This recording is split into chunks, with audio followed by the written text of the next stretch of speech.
had our first members of public walk down the interim link road, come and see our tree nursery and talk about the expansion plans for the nursery. And we've taken them up to see the ancient Iron Age hill fort at Governs Round, and they had a talk with one of the archaeologists from Cornwall.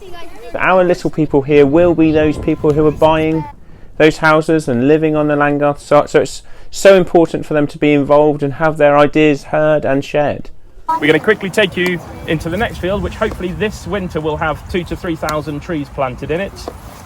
Along our oak trees, which we had given free to us April this year, we tried to get 500 oaks into the ground as quickly as we could. We've had mixed results, but at least some of them are still growing, and let's see how they get through the winter. And then eventually this whole field will be planted in trees as well. We were very looking forward to coming along and looking at the site in its sort of barest form, really, and ideas of zoos and skate parks and different shops and a co-op here and there, and how it will look and materials used, and they wanted lots of trees, which was cool because we now know that you guys are planting thousands and thousands. Engineers in their family, but it's a great job. Your dad's an engineer, fantastic. I think it's opened their eyes up into a whole new world of jobs.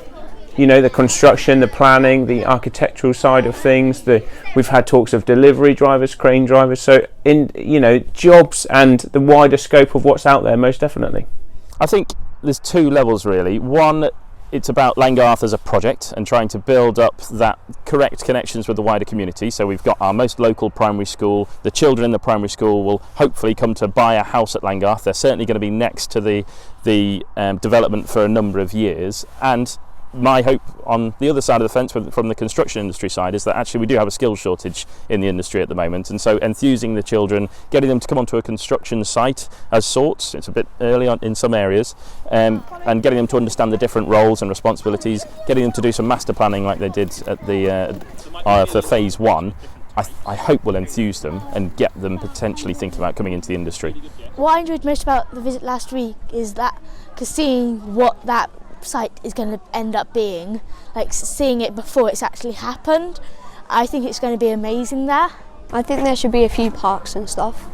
I would like to see like a lot of fields, because I realise that they're being kind of taken over, but I also like the fact that it's not completely taken over because it's eco-friendly. Well, I think they should maybe put a hotel with like a